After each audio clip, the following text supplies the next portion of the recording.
हम लोग अभी पढ़ेंगे किस चीज को, financial statement of not for profit organisation. Financial statement of not for profit organisation. देखो ये हमारा रिवीजन क्लास है। Yes sir. ठीक है, हम लोग पूरे अकाउंटेंसी को पढ़ चुके हैं। Yes sir. ठीक, अभी फास्ट रिवीजन करेंगे इस वजह से, ताकि तुम लोगों का 12th का जो एग्जाम है वो सही से हो जाए।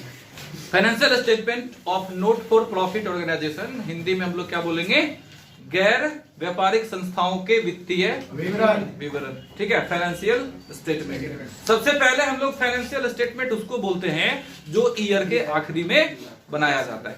तो बनाया जाता है ईयर के आखिरी में, यानी ईयर के लास्ट में, जिस दिन ईयर हमारा खत्म होगा, चाहे वो फाइनेंशियल ईयर हो या फिर कैलेंडर ईयर हो। फाइनेंशियल ईयर हम लोग किसको बोलेंगे, जो 1 अप्रैल को स्टार्ट होता है और 31 मार्च को खत्म होता है। ठीक है, इस चैप्टर को शॉर्ट फॉर्म में हम लोग बोलते हैं NPO, not for profit organisation. अब देखो यहाँ इसके नाम में ही छुपा हुआ है इसका मतलब। ठीक है, नाम हम लोग क्या बोल रहे हैं, नोट फॉर प्रॉफिट ऑर्गेनाइजेशन। मतलब ऐसा ऑर्गेनाइजेशन, ऐसा संगठन जो किस चीज के लिए नहीं चलता है, प्रॉफिट के लिए नहीं चलता है, लाभ कमाने के लिए नहीं चलता है। फिर देखो अभी तक हम लोग पढ़े हुए थे जितने सारे टाइप के ऑर्गेनाइजेशन को, वो सब कितना, कौन सा ऑर्गेनाइजेशन था जो किस चीज के लिए चलता है, प्रॉफिट अर्न करने के लिए। लेकिन ये एक ऐसा ऑर्गेनाइजेशन होगा जो कि प्रॉफिट अर्निंग के लिए नहीं चलता है। इसका मतलब क्या है, फिर ये चलता किस लिए है और इसका वित्तीय विवरण हम लोग क्यों बनाए, क्योंकि हम लोग अकाउंटिंग के डिफिनेशन में पढ़े थे और अकाउंटिंग के फीचर में पढ़े हुए थे कि अकाउंटिंग क्यों किया जाए, तो ईयर के आखिरी में प्रॉफिट और लॉस को फाइंड करने के लिए, ईयर के आखिरी में फाइनेंशियल पोजीशन को फाइंड करने के लिए ना, वित्तीय स्थिति और फिर फाइनेंशियल परफॉर्मेंस को जानने के लिए। भाई इसका क्या फाइनेंशियल परफॉर्मेंस होगा, इसमें तो प्रॉफिट लॉस होता ही नहीं है, क्योंकि ये प्रॉफिट लॉस के लिए तो चलता ही नहीं है। तो पहले इस बात को समझना है कि प्रॉफिट लॉस तो होता है फाइनेंशियल इसमें, नोट फॉर प्रॉफिट ऑर्गेनाइजेशन में, लेकिन उसको हम लोग नाम नहीं देते हैं प्रॉफिट और लॉस। ठीक है, ये जो प्रॉफिट और लॉस का नाम देते हैं हम लोग, नेट प्रॉफिट और नेट लॉस, वो किस ऑर्गेनाइजेशन में, ट्रेडिंग ऑर्गेनाइजेशन में, जो किस लिए चलता है, प्रॉफिट अर्निंग के लिए। ठीक है, तो उसके statement of profit and loss account हम लोग बनाते हैं उसमें, या प्रॉफिट एंड लॉस अकाउंट बनाते हैं उसमें, रिवेन्यू और एक्सपेंसेस को मैच करके हम लोग प्रॉफिट और लॉस को निकालते हैं। ठीक है, लेकिन यहां पर उस नाम को बदल देंगे हम लोग और उस नाम को क्या बोलेंगे, सरप्लस और डेफिसिट। सरप्लस और डेफिसिट। ठीक है, हमको पता है कि हम तुम लोगों को एक बार बता चुके हैं सारे चीजों को, तो अब तुम लोगों को पता होगा कि सरप्लस किसको बोलते हैं, डेफिसिट किसको बोलते हैं। ठीक है, ऐसे हम अभी तुरंत फिर इस बात को दोबारा से बताएंगे कि सरप्लस और डेफिसिट क्या होता है। पहले हम लोग आते हैं अब कि नोट फॉर प्रॉफिट ऑर्गेनाइजेशन क्या होता है। तो ऐसा ऑर्गेनाइजेशन जो किस चीज के लिए नहीं चलता है, प्रॉफिट अर्निंग के लिए। फिर ये क्यों चलता है, समाज के सेवा के लिए ना, सोसाइटी के वेलफेयर के लिए। फिर सोसाइटी का वेलफेयर कैसे करना, ठीक है, स्कूल खोल के ना, चैरिटेबल ट्रस्ट हो सकता है हमारा। ठीक है, इसके बाद हमारा हॉस्पिटल हो सकता है, जो सब चल तो रहा है लेकिन उसका मोटिव क्या नहीं है, तो प्रॉफिट। ठीक है, यहां पर हम लोगों को कॉस्ट तो लगता है, लेकिन वो नाम मात्र का, कहने के लिए बहुत कम कॉस्ट पर हम लोगों को सर्विसेज अवेलेबल हो जाता है। ठीक है, बहुत कम कॉस्ट पर हम लोगों को सर्विस अवेलेबल होता है, इस वजह से इसका मोटिव प्रॉफिट अर्निंग नहीं होता है। किसी प्राइवेट स्कूल में जाओ, उस प्राइवेट स्कूल का जो फी होगा, किसका, प्राइवेट स्कूल का जो फी होगा वो तुम्हारा 1500 या फिर 1500 ऐसे करके होता है पर मंथ। ठीक है, लेकिन किसी गवर्नमेंट स्कूल में हम लोग जाते हैं, किसी गवर्नमेंट कॉलेज में जाते हैं, किसी गवर्नमेंट हॉस्पिटल में जाएंगे, वहां का फी तुम देखोगे बहुत कम होता है। Yes sir. ठीक है, नाम मात्र का। अपने यहाँ जो सदर हॉस्पिटल होता है उसका 2 रुपए 5 रुपए का पर्ची कटता है, उसी पर वो डॉक्टर हम लोगों को देखते हैं, जो डॉक्टर अगर अपने क्लिनिक में बैठेंगे तो 500 700 1000 रुपए का हम लोगों से फी लेंगे, लेकिन वहां सदर हॉस्पिटल में 2 रुपए पर देखते हैं। ठीक है, 5 रुपए पर देखते हैं। और इतना ही नहीं, आने टाइम में हम लोगों को एक्स्ट्रा कुछ रुपया भी मिल जाता है, सॉरी रुपया नहीं, कुछ मेडिसिन भी हम लोगों को दिया जाता है उसी 2 रुपए और 5 रुपए पर, जिसके लिए कोई एक्स्ट्रा चार्जेस हम लोगों को नहीं होता भाई। तो इसका डिफरेंट टाइप का सोर्स है, सोर्स ऑफ फंड हम लोग इसको बोलेंगे। वो सोर्स ऑफ फंड कैसे हो सकता है, डोनेशन हो सकता है, दान बोलते हैं। ठीक है, सब्सक्रिप्शन हो सकता है, यानी चंदा इसको मिलता है। ठीक है, चैरिटी भी हम लोग इसको बोलते हैं, ये भी दान के टाइप का होता है। ठीक है, इसके बाद वाला होता है लेजेसी। लेजेसी में क्या होता है, तुम लोग देखते होगे जैसे RM कॉलेज, ठीक है, तो किनके नाम से है, राजेंद्र मिश्र महाविद्यालय। इसका मतलब क्या है कि इस जमीन का, इसका जो जमीन है, इसका जो प्रॉपर्टी है, वहां पे राजेंद्र मिश्र कॉलेज का जो जमीन है वो कौन दिए होंगे? राजेंद्र मिश्र के नाम से दिया गया होगा। ठीक है, यानी जब कोई मरने वाले लोग जो मर रहे होते हैं उनके इच्छा के अनुसार, ठीक है, जैसा वो बोलकर जा रहे हैं, अगर उनका कोई प्रॉपर्टी किसी मंदिर को, किसी मस्जिद को, किसी स्कूल को, किसी कॉलेज को, किसी हॉस्पिटल को मिल जाता है तो वो उस स्कूल, कॉलेज और हॉस्पिटल के लिए, मंदिर मस्जिद के लिए क्या कहलाएगा? लेजेसी। ठीक है, हिंदी में हम लोग इसको बोलते हैं वसीयत। ठीक है, तो ये उसका इनकम का एक सोर्स हो गया। इसके बाद इंटरेस्ट ऑन इन्वेस्टमेंट, अगर कुछ इन्वेस्टमेंट किया हुआ है तो इन्वेस्टमेंट पर इसको क्या मिलेगा? इंटरेस्ट मिलेगा। फिर आखिरी में जो सबसे इंपॉर्टेंट होता है वो है गवर्नमेंट ग्रांट। क्या होता है? Government grant. अगर इसको सोर्स को अगर वो पूरा नहीं कर पा रहा है तो वो सोर्सेस क्या होंगे? गवर्नमेंट ग्रांट, यानी कि सरकारी अनुदान। ठीक है, सोचो जो सैलरी मिलता है इसमें गवर्नमेंट स्कूल में, हॉस्पिटल में, कॉलेज में, तो वो कौन देता है? गवर्नमेंट देता है। इसको हम लोग क्या नाम देंगे? गवर्नमेंट ग्रांट, यानी कि सरकारी अनुदान। ठीक है, चलो, तो इसका मतलब ये हुआ कि नॉट फॉर प्रॉफिट ऑर्गेनाइजेशन ऐसा ऑर्गेनाइजेशन है जो कि प्रॉफिट अर्निंग के लिए नहीं चलता है। इसमें केवल और केवल लोगों का सर्विस करना होता है। ठीक है, एट ए नॉमिनल कॉस्ट। और जो इसका सोर्स ऑफ इनकम है वो क्या सब है? डोनेशन है, सब्सक्रिप्शन है, लेजेसी है, इंटरेस्ट ऑन इन्वेस्टमेंट है, सब्सक्रिप्शन हो गया है, उसके बाद गवर्नमेंट ग्रांट। ठीक है, इन सारी चीजों को हम लोग एक्सेट्रा और भी चीजें हैं इसमें। ठीक है, चलो आगे बढ़ते हैं कि ये अपना अकाउंटिंग क्यों करे, जबकि हम लोग अकाउंटिंग के बारे में पढ़े हुए थे कि अकाउंटिंग का हमारा फीचर क्या है, या अकाउंटिंग का उद्देश्य, ऑब्जेक्टिव बोलो यहाँ पर क्या है? प्रॉफिट लॉस को फाइंड करना है ना, प्रॉफिट लॉस को फाइंड करना, या फिर फाइनेंशियल पोजीशन को पता करना, हमारा वित्तीय स्थिति क्या है इसको पता करना। अब जरा देखो कि जब हम लोग ट्रेडिंग ऑर्गेनाइजेशन को पढ़ते हैं, किसको? ट्रेडिंग ऑर्गेनाइजेशन को पढ़ते हैं, तो ट्रेडिंग ऑर्गेनाइजेशन में हम लोग जब फाइनेंशियल स्टेटमेंट बनाते हैं तो वहां डिफरेंट टाइप का फाइनेंशियल स्टेटमेंट होता है। उसमें हम लोग बनाते हैं एक ट्रेडिंग अकाउंट, फिर हम लोग बनाते हैं प्रॉफिट एंड लॉस अकाउंट, और आखिरी में हम लोग बनाते हैं बैलेंस शीट। इन तीन चीजों को हम लोग बनाते हैं किस चीज में? ट्रेडिंग ऑर्गेनाइजेशन में। ठीक है, अभी हम लोग जिसके बारे में पढ़ रहे हैं वो कौन सा है? Not for profit organisation. ठीक है, इसको प्रॉफिट अर्निंग के लिए चलना ही नहीं है। ठीक है, ये प्रॉफिट अर्निंग के मोटिव से नहीं चलता है। फिर ये अपने फाइनेंशियल स्टेटमेंट में किन चीजों को बनाता है? ठीक है, किन चीजों को बनाता है? दरअसल जो हमारा क्वेश्चन आता है इस एमपीओ वाले चैप्टर से वो इसी फाइनेंशियल स्टेटमेंट पर आता है कि जो हम लोग इसमें बनाएंगे उन्हीं चीजों में डिफरेंस पूछ सकता है या उसकी विशेषताओं को, फीचर्स को पूछ सकता है। ठीक है, क्वेश्चन में। ठीक, देखो यहां ट्रेडिंग ऑर्गेनाइजेशन में चीजों को बेचा और खरीदा जाता है।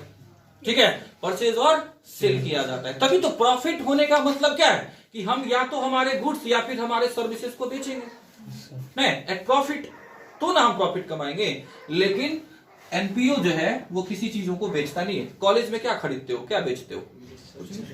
ठीक है, लेकिन हॉस्पिटल में क्या खरीदते हो, क्या बेचते हो? कुछ नहीं, कुछ नहीं। क्या हॉस्पिटल में क्या हम लोग, कौन सा हॉस्पिटल बात कर रहे हैं हम अभी? गवर्नमेंट हॉस्पिटल में, तो वहां तो कुछ खरीदा बेचा नहीं जाता है। ठीक है, यहां सर्विस केवल प्रोवाइड किया जाएगा। क्या प्रोवाइड किया जाएगा?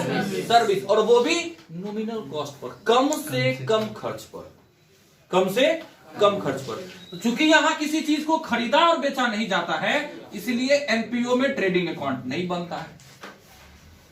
ठीक है, दूसरा देखो आगे, प्रॉफिट एंड लॉस अकाउंट हम लोग बनाते हैं ट्रेडिंग ऑर्गेनाइजेशन में प्रॉफिट और लॉस को फाइल करने के लिए, रिवेन्यू और एक्सपेंसेस को देखकर, रिवेन्यू और एक्सपेंसेस को कंपेयर करके।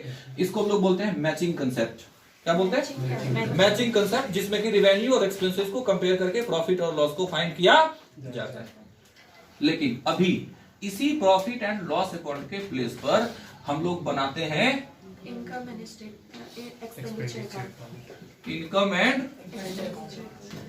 Expenditure account. ठीक है, अब देखो कि ट्रेडिंग ऑर्गेनाइजेशन में ट्रेडिंग, ये हम लोग बनाते हैं trading account profit loss find करने के लिए। कौन सा profit loss? Gross profit loss. लेकिन एनपीओ में तो नहीं बनता है वो चीज। तो एनपीओ में हम लोग पढ़ेंगे आगे जाके कि एनपीओ का जो मैक्सिमम ट्रांजेक्शन होगा ना वो कैश ट्रांजेक्शन होगा। हम क्या बोल रहे हैं ध्यान से देखना, हम सुनना, हम बोल रहे हैं कि मैक्सिमम ट्रांजेक्शन कैश ट्रांजेक्शन होता है।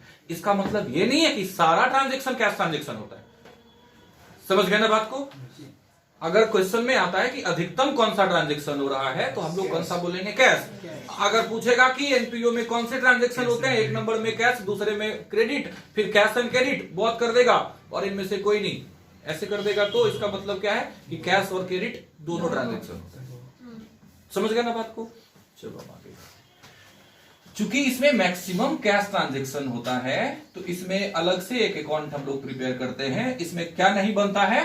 Trading account. इसमें ट्रेडिंग अकाउंट के प्लेस पर तो नहीं बोल सकते हैं क्योंकि वो ट्रेडिंग अकाउंट के जैसा नहीं बनता है।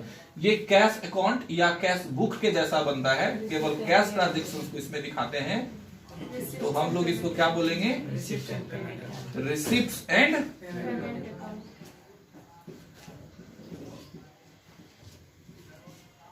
Payment account. ठीक है, ये पहला फाइनेंशियल स्टेटमेंट हो गया। दूसरा क्या बनाए हम लोग? Income and expenditure account. और तीसरा बैलेंस शीट इसमें सेम बनता है।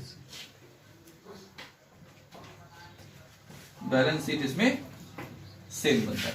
यानी एनपीओ के फाइनेंशियल स्टेटमेंट में इन तीन चीजों को हम लोग लेंगे। वो तीन चीज क्या सब है? Receipt and payment account. Receipt and payment account को हम लोग हिंदी में बोलेंगे प्राप्ति एवं भुगतान खाता। ठीक है। इनकम एंड एक्सपेंडिचर अकाउंट आय एवं व्यय खाता। ठीक है। और बैलेंस शीट यानी आर्थिक चिट्ठा। ठीक है, तो बैलेंस शीट समझना है हम लोगों को। अब आगे है कि ये सब तो बनाते हैं, लेकिन क्यों बनाते हैं? कि हम लोग क्या पता करें? Proper utilisation of fund. ठीक है, सही जगह पर उसको उपयोग किया गया है या नहीं किया गया। ठीक है भाई, गवर्नमेंट स्कूल में भी ऑडिट होता है। जो पैसा आया हुआ है गवर्नमेंट स्कूल में, वो पैसा कहां कहां खर्च किया गया, किन किन चीजों पर और कितना कितना खर्च किया गया। क्या कोई पैसा रख तो नहीं लिया अपने पॉकेट में? अपने घर तो नहीं लेकर चला गया?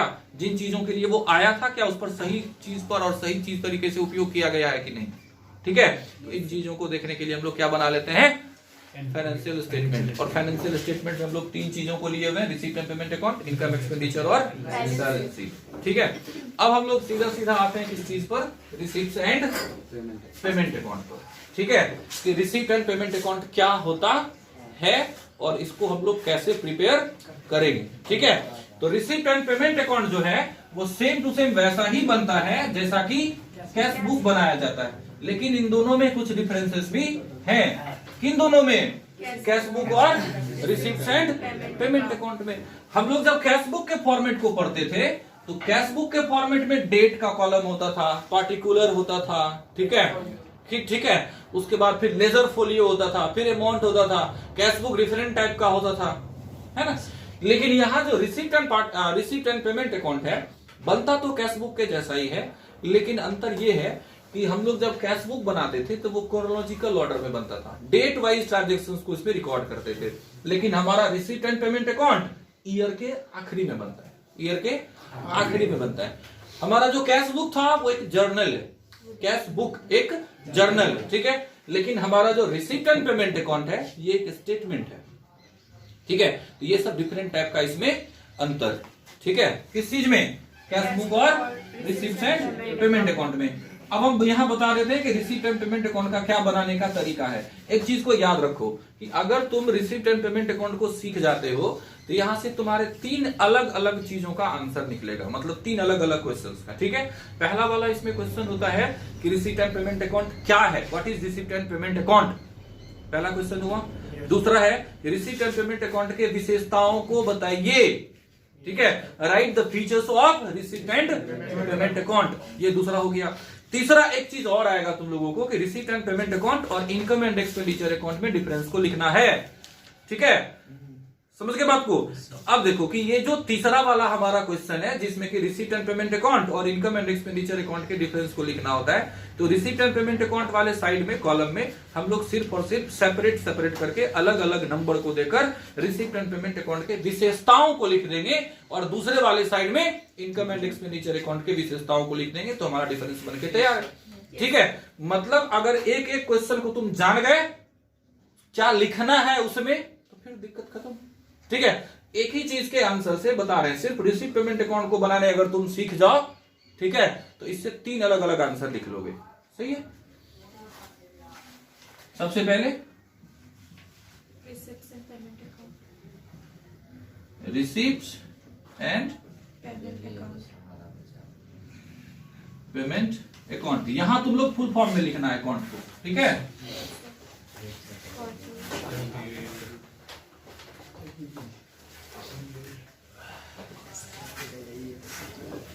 जिस डेट को बना है उस डेट का नाम लिख लेंगे हम लोग। इसके बाद इधर वाले साइड को हम लोग बोलते हैं डेबिट और जो हमारा राइट वाला साइड है उसको हम लोग बोलते हैं क्रेडिट।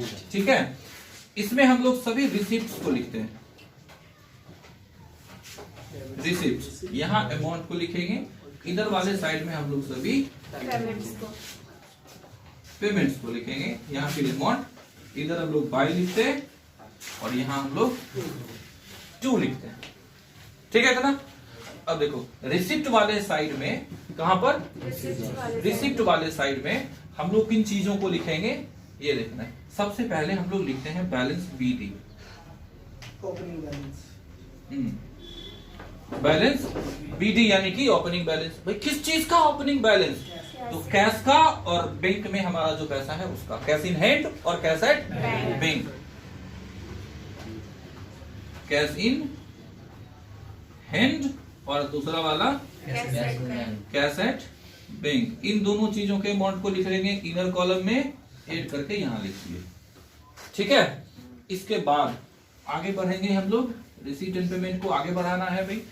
तो रिसीट एंड पेमेंट अकाउंट में, रिसीट एंड पेमेंट अकाउंट में 2 अलग अलग टाइप के रिसीप्ट को दिखाते हैं और 2 अलग अलग टाइप के पेमेंट्स को दिखाते हैं। कितने टाइप का रिसीप्ट और कितने टाइप के पेमेंट, 2 टाइप का रिसीप्ट और 2 टाइप का पेमेंट। ठीक है, ये 2 टाइप का रिसीप्ट कौन कौन सा है और 2 टाइप का पेमेंट कौन कौन सा है ये हम लिख दे रहे हैं। एक होता है हमारा कैपिटल पेमेंट्स, सॉरी यहां रिसीप्ट आएगा, कैपिटल रिसीप्ट। ठीक है, इसका अमाउंट लिख लिए। फिर रेवेन्यू रिसीप्ट,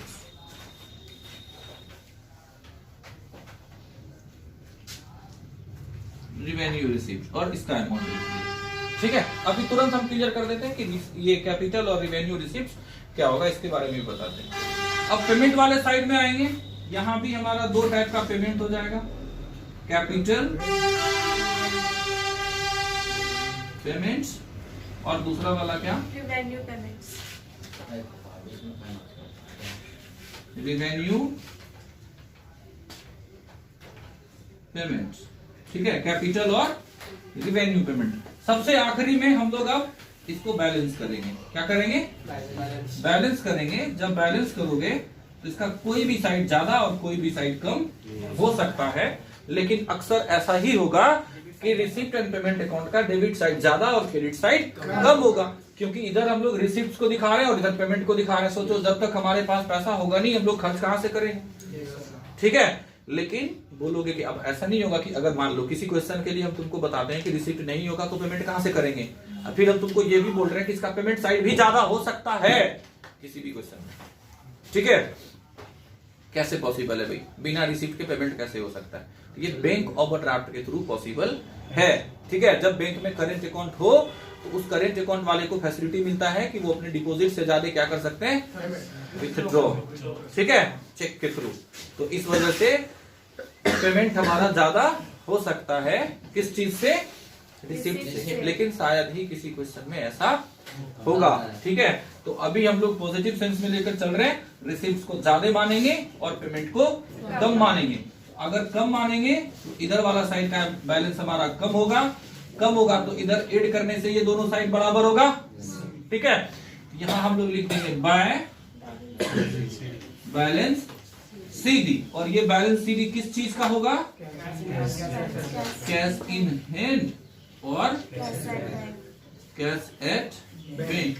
तुम लोग ध्यान से सुनो इस बात को, यहां अमाउंट लिख लेंगे, ठीक है। ये हमारा आंसर होगा, ये चीज, या बोलो तो ये चीज हमारा आंसर होगा, ठीक है। ये रिसीप्ट एंड पेमेंट अकाउंट में बोला जाता है क्लोजिंग बैलेंस को फाइंड करने के लिए। अब रिसीप्ट एंड पेमेंट अकाउंट का अगर हम लोग फीचर देखें तो ये क्या है? एक सबसे पहले एक वास्तविक खाता है ना, रियल अकाउंट। कौन सा अकाउंट है? ये क्वेश्चन पूछता है कि या तो रिसीप्ट एंड पेमेंट अकाउंट के बारे में पूछेगा कि वो कौन सा खाता है, या फिर पूछेगा इनकम एंड एक्सपेंडिचर अकाउंट जो है वो कौन सा खाता है, ठीक है।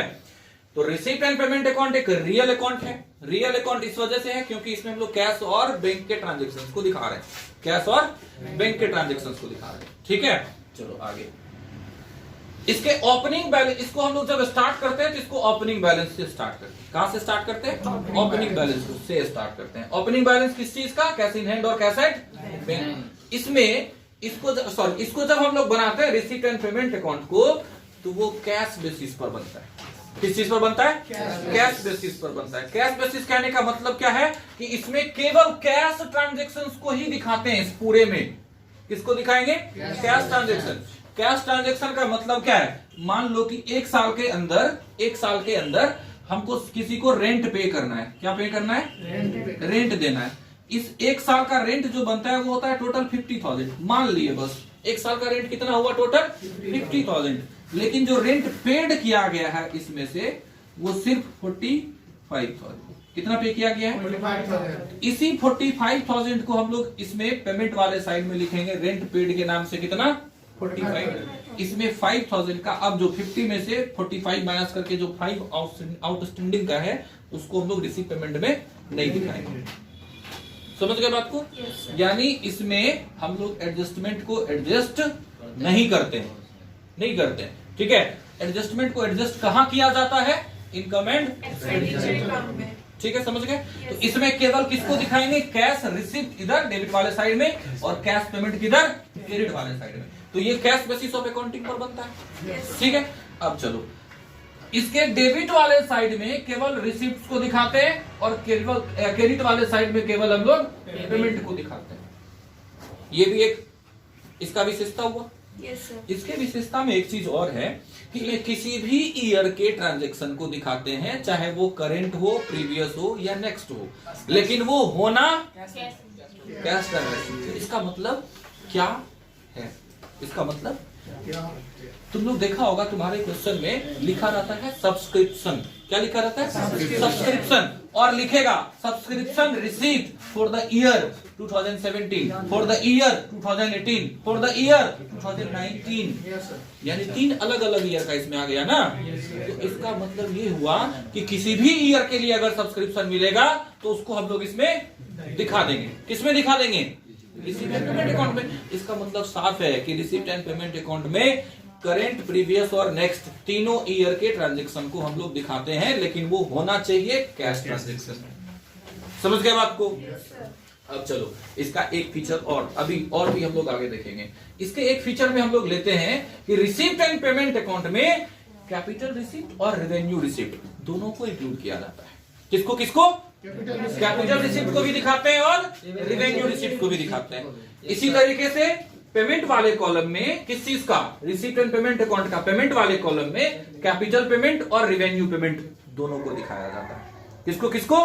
कैपिटल पेमेंट और रेवेन्यू पेमेंट दोनों को दिखाया जाता है, ठीक है। जबकि इनकम एक्सपेंडिचर में ऐसा नहीं होता है, ठीक। और फिर ईयर के आखिरी में इसके बैलेंस को हम लोग क्या बोलते हैं? Closing balance. यानी हमारा जो रिसीप्ट एंड पेमेंट अकाउंट का जो बैलेंस सीधी है वो किस चीज को दिखाता है? Closing balance of cash in hand and closing balance of cash at bank, ठीक है। इस चीज को इतना समझ में आया कि रिसीप्ट एंड पेमेंट अकाउंट क्या होता है। अब देखो, यहाँ एक बच्चे का पूछना है कि भाई डेबिट मतलब क्या? तो यहाँ डेबिट मतलब डी अलग और आर अलग। डी फॉर डेबिट और आर फॉर रिकॉर्ड। तो डेबिट रिकॉर्ड बोलते हैं, डीआर का फुल फॉर्म, ठीक है। और इसी तरीके से यहाँ जो सी और आर है, तो सी फॉर क्रेडिट और आर फॉर रिकॉर्ड। तो डेबिट वाले साइड में जिन चीजों को रिकॉर्ड कर रहे हैं इस वजह से इसको डेबिट रिकॉर्ड बोलते हैं, और ये सारा चीज हमारा किधर जा रहा है, क्रेडिट वाले साइड में, तो क्रेडिट रिकॉर्ड बोल रहे हैं। ठीक है, तो डेबिट मतलब डेबिट रिकॉर्ड और क्रेडिट मतलब क्रेडिट रिकॉर्ड। ठीक है, ये जो एब्रिविएशन है उसका फुल फॉर्म है डीआर और सीआर का। आगे बढ़ते हैं हम लोग। इसका जो फर्स्ट वाला था हमारा एनपीओ का फाइनेंशियल स्टेटमेंट में, फर्स्ट में हम लोग क्या बना रहे थे, रिसीप्ट एंड पेमेंट अकाउंट। अभी हम बताएं कि रिसीप्ट एंड पेमेंट अकाउंट क्या होता है, और साथ ही साथ कि रिसीप्ट एंड पेमेंट अकाउंट की विशेषताएं क्या हैं, और रिसीप्ट पेमेंट अकाउंट को हम लोग कैसे प्रिपेयर करेंगे। ठीक है, अब इसके जस्ट साइड में हम तुमको दिखाते हैं कि इनकम एंड एक्सपेंडिचर अकाउंट को कैसे प्रिपेयर किया जाए। इनकम एंड एक्सपेंडिचर अकाउंट को प्रिपेयर करने के लिए सबसे पहले देखो कि हमारा जो इनकम एंड एक्सपेंडिचर अकाउंट है वो एक नॉमिनल अकाउंट है। कौन सा अकाउंट है, नॉमिनल अकाउंट, हाँ, नाम मात्र का खाता। और इनकम एंड एक्सपेंडिचर अकाउंट को बनाने के लिए रिसीप्ट एंड पेमेंट अकाउंट का जो पूरा कंसेप्ट है वो तुम्हारे दिमाग में होना चाहिए। ठीक है, इनकम एक्सपेंडिचर को बनाने के लिए किस चीज का हम लोगों को पता होना चाहिए, किस चीज के बारे में, रिसीप्ट एंड पेमेंट अकाउंट के बारे में पूरा पता होना चाहिए। अगर इसके फीचर को और इनकम एंड एक्सपेंडिचर अकाउंट के फीचर को, इन दोनों चीजों को तुम जान गए हो अच्छे से, तो तुमको बनाने में कोई दिक्कत नहीं होगा। ठीक है, बस फीचर जान लेना है दोनों का। ये बन गया इसका फॉर्मेट। ठीक है, अब इसके फॉर्मेट में हम लोगों को ऊपर लिखना होता है कि हम लोग अभी किस चीज को बना नेम ऑफ द नहीं। ठीक है,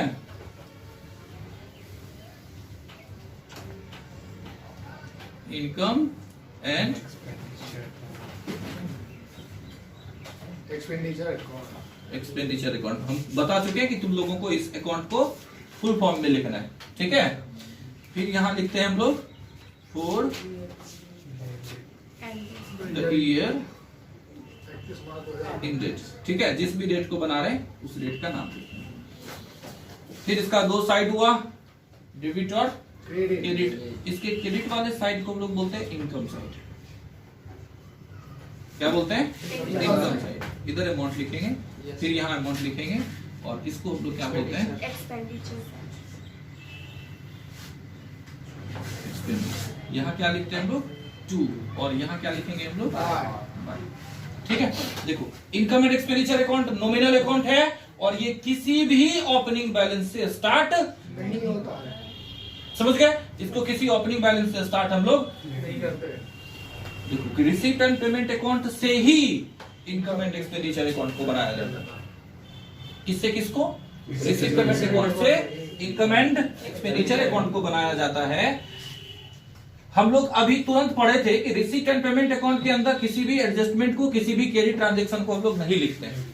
किसको नहीं लिखते, क्रेडिट ट्रांजैक्शन को नहीं लिखते हैं। ठीक है, तो इसका मतलब ये हुआ कि रिसीप्ट एंड पेमेंट अकाउंट के नीचे एडजस्टमेंट को दिखाया जाता है। तुम लोग 11th में पढ़े होंगे ये financial statement of sole proprietorship, financial statement of sole proprietorship. उसमें ट्रायल बैलेंस के नीचे लिखा रहता था एडजस्टमेंट, ट्रायल बैलेंस के नीचे।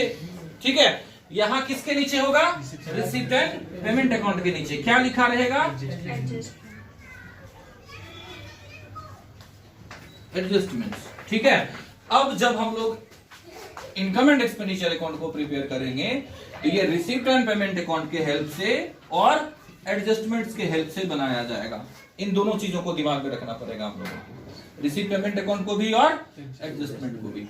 अब देखो ये रिवेन्यू रिसिप्ट, क्या हमारा रिवेन्यू रिसिप्ट, ये रिवेन्यू रिसिप्ट आ जाएगा कहां पर, इनकम वाले साइड में। कहां पर, इनकम वाले साइड में। लेकिन सिर्फ और सिर्फ करंट ईयर का जो रिवेन्यू रिसिप्ट होगा वो यहां आएगा, प्रीवियस और नेक्स्ट ईयर का जो रिवेन्यू रिसिप्ट होगा उसको हम लोग यहीं छोड़ देंगे।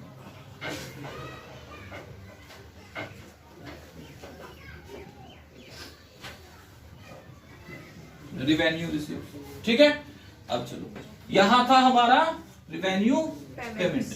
तो इसी रिवेन्यू पेमेंट को लेकिन फिर देख लेना है कि उस रिवेन्यू पेमेंट में से कौन सा किस ईयर से रिलेटेड है, करंट ईयर से रिलेटेड है, तो उसको हम लोग यहां पर ले आएंगे।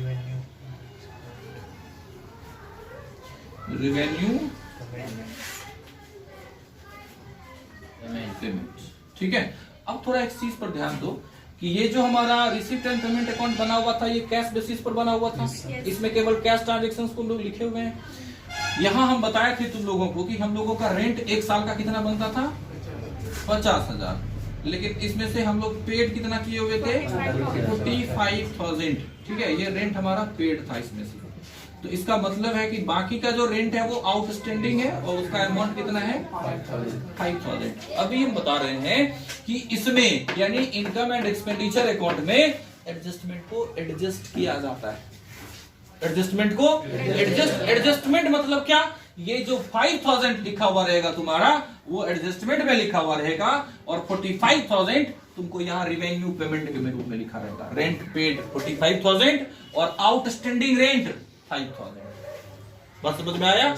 अब जब हम लोग क्या बनाएंगे इनकम एंड एक्सपेंडिचर अकाउंट, तो इधर लिखेंगे रेंट, पेड का अमाउंट लिखेंगे जितना भी है उसको 45,000 का इनर कॉलम में, और उसमें ऐड कर देंगे आउटस्टैंडिंग का अमाउंट कितना 5,000, और इसमें टोटल रेंट कितना लिखेंगे हम लोग 50,000। 45 प्लस 5 50,000। बात समझ में आया? यानी रिसिप्ट एंड पेमेंट अकाउंट का जो रिवेन्यू रिसिप्ट और रिवेन्यू पेमेंट है उसको देखना है, और नीचे उससे रिलेटेड जो एडजस्टमेंट है उसको देखना है, फिर इसको बनाना है। ये किस बेसिस पर बनता है? एक्रूअल बेसिस ऑफ अकाउंटिंग, और इस वजह से इसमें कैश ट्रांजैक्शन को भी और क्रेडिट ट्रांजैक्शन को भी हम लोग दिखाते हैं। बात समझ में आया? कैश बेसिस ऑफ अकाउंटिंग के थ्रू बनाते थे रिसिप्ट पेमेंट अकाउंट को, इस वजह से इसमें केवल कैश ट्रांजैक्शंस को हम लोग दिखाते हैं। ठीक है, अब इसमें एडजस्टमेंट को चूंकि लिखा जाता है एडजस्ट करने के लिए, तो एडजस्टमेंट हम लिख दें दोनों साइड में। ऐसा कोई एडजस्टमेंट जो हमारे रिवेन्यू पेमेंट से रिलेटेड होगा उसको इधर वाले साइड में यानी एक्सपेंडिचर वाले साइड में एडजस्ट करेंगे, और ऐसा कोई एडजस्टमेंट जो रिवेन्यू रिसिप्ट से रिलेटेड होगा तो उसको हम लोग इनकम वाले साइड में एडजस्ट करेंगे। ठीक है, आखिरी में इसका भी बैलेंस निकाला जाता है। ईयर के लास्ट में इसका भी बैलेंस निकाला जाता है। इसका बैलेंस दोनों साइड में से कोई भी साइड ज्यादा हो सकता है, चाहे तो इनकम साइड और चाहे तो एक्सपेंडिचर साइड। अभी पॉजिटिव सेंस में लेते हैं, अगर इनकम वाला साइड ज्यादा होगा तो हम लोग इधर वाले साइड में लिखते हैं सरप्लस। क्या लिखते हैं? सरप्लस। इस सरप्लस का एक और नाम हम लोग बोलते हैं excess of income over expenditure. अगर इधर वाला साइड कम होगा, इनकम वाला साइड कम हो और एक्सपेंडिचर वाला साइड ज्यादा हो, तो हम लोग इसको बोलते हैं क्या है? Deficit.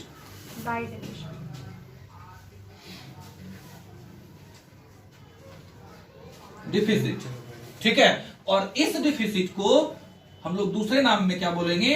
Access of expenditure over income. ठीक है, ये हमारा बैलेंस होगा और ये इनकम एंड एक्सपेंडिचर अकाउंट का आंसर होगा।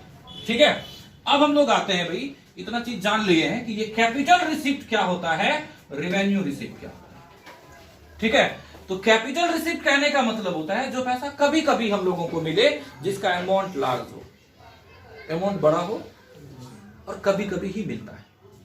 ठीक है, ऐसा क्या हो सकता है? हम लोग हमारे किसी एसेट को सेल कर दिए। अब जरा बताओ कोई कि क्या हम लोग हर दिन अपने जमीन को, लैंड को, बिल्डिंग को, मशीनरी को सेल करते हैं? ऐसा तो नहीं है ना, नहीं है। कभी कभी जिन चीजों को हम लोग बेचते हैं और उनसे जो पैसा मिलेगा तो हम लोग उसको क्या बोलेंगे? Capital receipt. ठीक है, कभी कभी ऐसा होता है। पिछले 6 साल हम मतलब 2021 में अपना एक बाइक सेल किए हुए थे जिसको हम खरीदे 2015 में थे। सोचो 6 साल में एक बाइक ना सेल किए क्या? लेकिन बाइक शोरूम वाले का ही तो रोज का धंधा है ना जी। तो बाइक शोरूम वाला रोज इस बाइक को बेच रहा है, इस वजह से वो उसका रिवेन्यू रिसिप्ट होगा। जो पैसा हमको बार बार मिलता है उसको हम लोग क्या बोलेंगे? Revenue receipt. यहाँ से कोचिंग का फी हमको बार बार मिलेगा, जेएनबी में पढ़ाते हैं वहां से हमको मंथली पैसा मिलता है, तो वो मेरा क्या है? रिवेन्यू रिसिप्ट है। लेकिन जो पैसा हमको कभी कभी मिलता है, लार्ज अमाउंट होता है, एक साथ ही मिलेगा ढेर पैसा, तो उसको हम लोग क्या बोलेंगे? Capital receipt. ठीक है, कैपिटल रिसिप्ट। और जो पैसा रेगुलर बेसिस पर मिलेगा उसको बोलेंगे हम लोग रिवेन्यू रिसिप्ट। ठीक है, चलो कैपिटल रिसिप्ट एक भी और ऐसा भी हो सकता है कि किसी मंदिर को, किसी मस्जिद को डोनेशन के रूप में मिलेगा, लेकिन बोल कर मिलेगा कि ये आपको फलना काम के लिए हम लोग दे रहे हैं। स्पेसिफिक डोनेशन बोलते हैं विशेष दान बोला जाता है इसको, जो उसके पर्पस के साथ दिया जाता है कि ये आपको फलना पर्पस के लिए, फलना काम के लिए हम लोग दे रहे हैं। ठीक है, तो उसको हम लोग क्या बोल देंगे? Capital receipt. जो स्पेशल डोनेशन होगा वो कैपिटल रिसीप्ट। जब सिर्फ लिखा हुआ रहे, क्या रहे?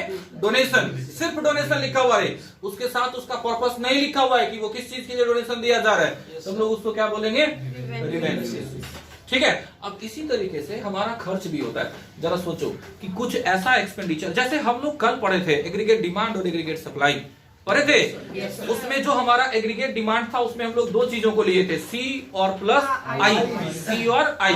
तो सी हमारा था जिन चीजों को हम लोग कंज्यूम कर रहे हैं, उपभोग कर रहे हैं, तो उपभोग वाला काम तो रोज रोज होता है भाई, लेकिन क्या इन्वेस्टमेंट रेगुलर बेसिस पर होता है? हमेशा हम लोग कहीं ना कहीं लैंड, बिल्डिंग, फर्नीचर, मशीनरी, इन चीजों को खरीद रहे होते हैं? नहीं होता है, नहीं होता ना। तो जब हम लोग किसी खर्च को कभी कभी करते हैं लेकिन उसका अमाउंट बहुत बड़ा होता है, तो उसको हम लोग क्या बोलेंगे? Capital payment. और जो खर्चा रेगुलर बेसिस पर होता है, जैसे यहाँ रेंट पेड करना, हर एक मंथ पेड करना होता होगा रेंट, ठीक है। इलेक्ट्रिसिटी बिल का पे करना हर एक मंथ पे करना होता है। मार्कर का खर्चा हर एक मंथ होता है। पेट्रोल का खर्चा हर एक मंथ होता है, हर दिन होता है। डिप्रिसिएशन, बाइक जितना चलाएंगे डिप्रिसिएशन उतना लगेगा रोज रोज, ठीक है। नहीं भी चलाएंगे तो घर पे रखा हुआ है तो भी टाइम के बीच जाने के कारण फिर भी उस पर डिप्रिसिएशन लगेगा। तो कुछ चीज ऐसा होता है जो रेगुलर बेसिस पर होता है। तो जो रेगुलर बेसिस पर होने वाली चीजें, उस पर जब खर्च होता है हमारा, तो उसको हम लोग क्या बोलेंगे? Revenue payment. बात समझ में आ गया? अब इसके बाद ये कैपिटल रिसिप्ट हो गया, रिवेन्यू रिसिप्ट हुआ, कैपिटल पेमेंट और रिवेन्यू पेमेंट हो गया। इससे रिलेटेड तुम लोगों को क्वेश्चन पूछा जा सकता है, ठीक है। आयगत आयों के कुछ एग्जाम्पल बताएं। आयगत आय, रिवेन्यू रिसिप्ट, ठीक है, कि कुछ, या आयगत प्राप्तियों के कुछ एग्जाम्पल बताएं कि ऐसा क्या है जो हम लोगों को रेगुलर बेसिस पर मिलता है, ठीक है। इन चीजों को लिखना होगा। या पूछ सकता है कि आपको बताइए पूंजीगत आय या पूंजीगत प्राप्ति के कुछ एग्जाम्पल बताइए, ठीक है। यानी कैपिटल रिसिप्ट का कुछ एग्जांपल पूछा जा सकता है। इसी तरीके से इस पेमेंट पर पूछा जा सकता है कि कैपिटल पेमेंट हम लोग कहाँ कहाँ कर सकते हैं, कैपिटल पेमेंट किसको बोलते हैं, या फिर कैपिटल पेमेंट का कुछ एग्जांपल, फिर रिवेन्यू पेमेंट का कुछ एग्जांपल तुम लोगों से पूछा जा सकता है, ठीक है। इन चीजों को देख लोगे, हम पहले से ही तुम लोगों को क्वेश्चन में टिक करवाए हुए हैं कि क्या सब पूछने लायक क्वेश्चन है, ठीक है। चलो, इन दोनों के बाद सबसे आखिरी में हम लोग बनाते हैं किसको? बैलेंस शीट को। किसको बनाते हैं? Balance sheet. Balance sheet. अब ये जो बैलेंस शीट बनेगा, देखो जरा, इसके अंदर रिसिप्ट एंड पेमेंट अकाउंट के अंदर कैपिटल रिसिप्ट और रिवेन्यू रिसिप्ट दोनों था। तो रिवेन्यू रिसिप्ट हमारा कहां जा चुका है? पहले से ही इनकम वाले साइड में। रिवेन्यू पेमेंट कहां जा चुका है हमारा? एक्सपेंडिचर वाले साइड में। अब बच क्या गया है? यहां से ये कैपिटल रिसिप्ट, यहां से हमारा ये कैपिटल पेमेंट, और आखिरी का कैश इन हैंड और कैश एट बैंक। ये जो कैश इन हैंड और कैश एट बैंक है, इसके बारे में अगर तुम पूछोगे कि ये कहां जाएगा, तो हम बताएंगे कि ये पिछले वाले बैलेंस शीट से यहाँ पर आया हुआ है। Yes, sir. कहां से? पिछले बैलेंस शीट से यहाँ पर आया हुआ है। इस वजह से अब आगे ये क्या है हमारा? ओपनिंग बैलेंस, मतलब पिछले साल का क्लोजिंग बैलेंस। पिछले महीना जो मेरे पास बाकी होगा, या सोचो जरा 31 दिसंबर के रात में पॉकेट में जो पैसा होगा, वही पैसा हमारे 1 जनवरी को भी होगा। क्या ऐसा तो नहीं है ना कि पैसा घट जाना है खुद से या बढ़ जाना है खुद से? नहीं होगा ऐसा। तो ये वाला कौन सा पैसा है? जो पिछले ईयर के क्लोजिंग के टाइम में था। ये अमाउंट, ये जो हमारा क्लोजिंग डेट पर रहेगा, इसको हम दिखा देंगे हमारे क्लोजिंग वाले बैलेंस शीट में, ठीक है। यहाँ एक बैलेंस शीट का फॉर्मेट हम लोगों को बनाना होता है। बैलेंस शीट ये इसका फाइनेंशियल स्टेटमेंट में ही आता है, सबसे आखिरी है बैलेंस शीट। इसके 2 साइड होते हैं, बैलेंस शीट, और यहां हम लोग लिखते हैं एज एट या एज ऑन, फिर यहां डेट लिख देंगे, ठीक है। इधर वाले साइड में हम लोग दिखाते हैं एसेट्स को। वेरियस टाइप का हमारा एसेट्स हो सकता है। अमाउंट लिखेंगे, अमाउंट लिखेंगे। इधर वाले साइड में हम लोग लायबिलिटीज को लिखते हैं, ठीक है। इतना क्लियर, कोई दिक्कत नहीं इसमें।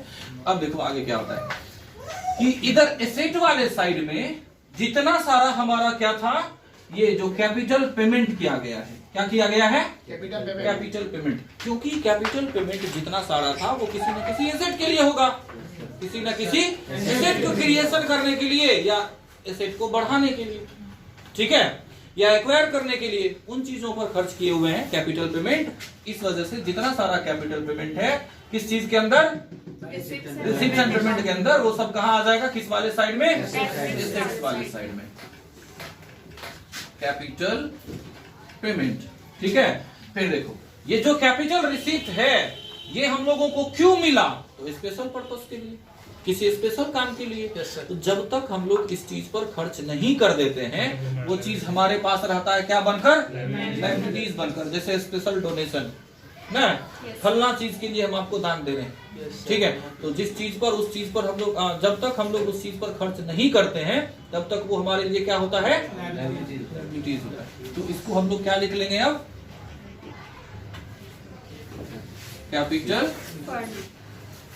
रिसीप्ट। ठीक है, कैपिटल रिसीप्ट। अब आगे इसमें देखो जितना सारा एडजस्टमेंट था हमारा, एडजस्टमेंट जो नीचे में है, ठीक है, ये एडजस्टमेंट चाहे तो प्रीवियस ईयर से रिलेटेड हो सकता है, चाहे तो करंट ईयर से रिलेटेड हो सकता है, या फिर नेक्स्ट ईयर से रिलेटेड हो सकता है। ठीक है, पिछले साल का कुछ बाकी हो सकता है, या पिछले साल में कुछ एडवांस दिए हो सकते हैं, ऐसा भी हो सकता है। हो सकता है करंट ईयर में कुछ एडवांस मिला, हो सकता है करंट ईयर का कुछ बाकी हो, और हो सकता है कि करंट ईयर में ही कुछ एडवांस हम लोग अगले साल के लिए दे दिए, या अगले साल के लिए कुछ एडवांस मिल गया। तो हमारा एडजस्टमेंट 3 टाइप का हो सकता है, वो किस किस ईयर से रिलेटेड हो सकता है, प्रीवियस से, करंट से और नेक्स्ट। ठीक है, तो याद रखना है कि प्रीवियस ईयर वाला जो एडजस्टमेंट है उसको बैलेंस शीट में नहीं ले जाना है। बैलेंस शीट में कौन सा जाएगा, केवल करंट और नेक्स्ट। ठीक है, करंट और नेक्स्ट। तो यहां पर हम लोगों को एडजस्टमेंट को लिखना होगा। जैसे ये हमारा जो 5000 का आउटस्टैंडिंग हमारा रेंट था, ये आउटस्टैंडिंग रेंट लायबिलिटीज वाले साइड में आएगा, क्योंकि ये हमारा लायबिलिटी है जिसको अब हम लोगों को फ्यूचर में पे करना पड़ेगा। हमारा दायित्व है कि हमारा जो रेंट आउटस्टैंडिंग उसको फ्यूचर में पे करें। ठीक है, इसी तरीके से यहां भी हम लोग क्या लिखेंगे, एडजस्टमेंट। ठीक है, अब आगे देखो, फिर एडजस्टमेंट को लिख लेने के बाद एक चीज हम लोगों को मालूम होना चाहिए, वो क्या है, कैपिटल फंड। इस कैपिटल फंड में हम लोगों को ऐड करना होता है सरप्लस को,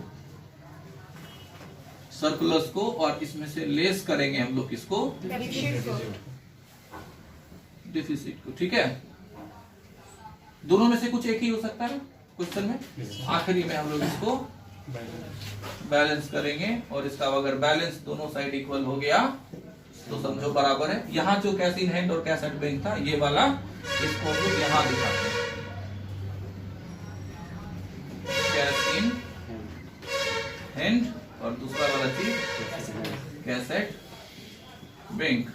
अब एक दिन हम तुम लोगों को ये बता देंगे अगले वाले क्लास में कि कैपिटल फंड हम लोग कैसे कैलकुलेट करेंगे।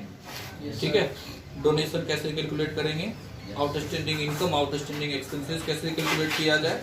ठीक है, इसके बाद फिर क्या, सब्सक्रिप्शन के बारे में बहुत बच्चों को टेंशन होता है इसमें। ठीक है, एनपीओ में सिर्फ और सिर्फ एक टॉपिक ही है सब्सक्रिप्शन, जिसमें बहुत ज्यादा लफड़ा है। ठीक है, वो आउटस्टैंडिंग एडवांस को लेकर थोड़ा प्रॉब्लम होता है। और एक चीज और है, वो क्या है, हमारा कंज्यूमेबल आइटम। ठीक है, कंज्यूमेबल आइटम, इन सारे चीजों को हम लोग अगले वाले क्लास में अब पढ़ लेंगे बस। Thank you.